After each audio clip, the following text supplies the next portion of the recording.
कांग्रेस के समर्थन से जहां भी सरकार चलती है, आदिवासी, पिछड़ों, दलित सभी समाज के साथ अन्याय और अत्याचार करने का काम करती है। देखिए, नेता है ना तभी देश बचा हुआ है। पता किसी की बात करते हैं, झारखंडियों की बात करते हैं, उनके ऊपर अत्याचार और अन्याय करने का काम पूरे राज्य में होने का काम किया जा रहा है महोदय।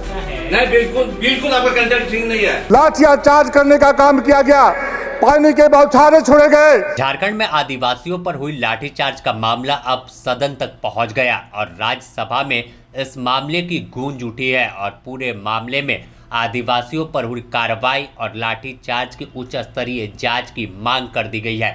जी हां, राज्यसभा सांसद आदित्य साहू ने शून्यकाल के जरिए प्रश्न डाला और केंद्र सरकार से मांग की कि चाईबासा में आदिवासियों पर लाठीचार्ज की गई, बर्बरपूर्ण कार्रवाई की गई है, तो इस कार्रवाई की उच्च स्तरीय जांच होनी चाहिए। साथ ही पूर्व मुख्यमंत्री मधु कोड़ा के साथ डीसी के साथ हुई नोक-झोंक के मामले पर भी आवाज उठाया और कहा कि ऐसे आईएएस अधिकारी पर गाज गिरनी चाहिए।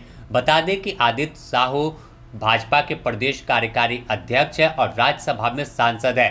शून्यकाल के दौरान उन्होंने गुरुवार को चाईबासा में नो एंट्री लागू करने की मांग को लेकर आंदोलन के दौरान हुए लाठीचार्ज के मामले को प्रमुखता से सदन में उठाया है। क्या कुछ कह रहे आदित्य साहू सदन में, आप पहले वो सुन लीजिए। मैं आपका ध्यान झारखंड राज्य के पश्चिमी सिंहभूम चाईबासा में 27 अक्टूबर 2025 को हुई एक अत्यंत दुखद और चिंताजनक घटना की ओर आकर्षित करना चाहता हूं। महोदय, चाईबासा सी पोखरिया टाटा बाईपास रोड पर वहां पर प्रत्येक दिन ओवरलोडिंग गाड़ियां चलती है, जिसे 2 वर्षों में सैकड़ों लोगों को इस दुर्घटना में मृत्यु हो चुकी है। महोदय, वह आदिवासी बहुल क्षेत्र है। उस क्षेत्र के आदिवासी ग्रामीण भाई जो उस क्षेत्र में ही उस राज्य के परिवहन मंत्री रहते हैं, उनसे मिलने के लिए सैकड़ों की संख्या में लोग जा रहे थे अपनी समस्याओं को लेकर के। लेकिन झारखंड राज्य में कांग्रेस के समर्थन से सरकार चल रही है। कांग्रेस के समर्थन से जहां भी सरकार चलती है, आदिवासी, पिछड़ों, दलित सभी समाज के साथ अन्याय और अत्याचार करने का काम करती है। महोदय, दिन भर पुलिस प्रशासन के लोग, प्रशासनिक पदाधिकारी के लोग दिन भर वार्ता करने के लिए लोग नहीं गए, लेकिन जैसे ही शाम ढलने लगा, अंधेरा छाने लगा, पुलिस प्रशासन के लोग वहां पर जा करके जनता के बीच में, गरीब आदिवासियों के बीच में लाठीचार्ज करने का काम किया गया।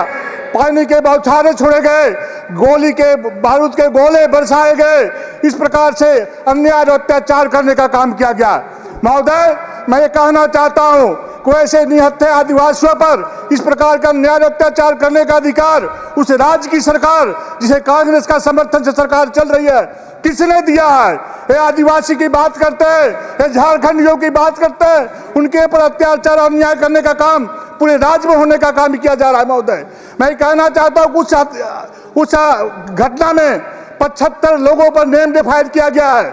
10 पुरुष को जेल भेजा गया, 7 महिलाओं को जेल भेजा गया और 500 अज्ञात लोगों पर एफआईआर दर्ज किए गए हैं। महोदय, सबसे दुख की बात है कि उस क्षेत्र से हमारे एक पूर्व मुख्यमंत्री आते हैं, जब वहां के चाईबासा के डीसी के पास जब इन सारी समस्याओं को लेकर के अपनी बातों को रखने के लिए जाते हैं, तो वह डीसी उस पूर्व मुख्यमंत्री के साथ अभद्र व्यवहार करने का काम करता है, उसे मुंह लगाने का काम करता है, उसको नीचा दिखाने का काम करता है। मेरे राज्य में पूर्व मुख्यमंत्री को कैबिनेट मंत्री का दर्जा प्राप्त है और वैसे गरीब आदिवासी मुख्यमंत्री के पर वो दुर्व्यवहार करने का काम किया है। मैं इस सदन के माध्यम से आग्रह करना चाहता हूं कि वैसे भ्रष्ट पदाधिकारी जिनका मनोबल उस राज्य में बढ़ा हुआ है, चूंकि उस राज्य में जिस प्रकार से गोरख धंधे चल रहे हैं, काले धंधे चल रहे हैं, पदाधिकारी उस राज्य में शासन करने का काम कर रहे हैं। जैसे 2 पुलिस पदाधिकारी हैं, चाहे अन्य पदाधिकारी हैं, एक उच्च स्तरीय कमेटी बना करके जांच करके उन पर कानूनी कार्रवाई की जाए, ताकि दूसरे क्षेत्र में इस प्रकार की घटना की पुनरावृत्ति नहीं हो। यही आग्रह करने वाली जानता हूँ। बहुत बहुत धन्यवाद। तो बता दें कि मामला 27 अक्टूबर का है, जब चाईबासा में नो एंट्री की मांग को लेकर आदिवासी समाज के लोगों का, विभिन्न आदिवासी संगठन का आंदोलन चल रहा था। इस आंदोलन को रात के अंधेरे में पुलिस ने पहुंचकर खत्म कराया था और इस दौरान जमकर लाठी डंडे की बरसात हुई थी, आंसू गैस के गोले दागे गए थे, खूब बवाल हुआ था। लेकिन इस मामले में कोई कार्रवाई नहीं हुई थी और आखिरकार यही वजह है कि दावा हर बार किया जाता है कि ओवरलोडेड वाहन इस इलाके से पहुंचते हैं बाईपास रोड पर दिन भर ओवरलोड वाहन की आवाजाही होती है और जिसमें 2 साल में 200 से अधिक लोगों की जान चली गई है। यह इलाका आदिवासी बहुल है और वाहनों से इन्हें परेशानी होती है। बीच में भीड़ भाड़ रहता है लेकिन कोई कार्रवाई नहीं हुई। नो एंट्री की मांग कर रहे थे और उस पर इस तरह से हाल हुआ। इस पूरे मामले में अब जांच की मांग उठी तो देखना होगा कि आखिर क्या कुछ कार्रवाई आने वाले दिनों में दिखती है। Bureau report, the news post, Ranchi.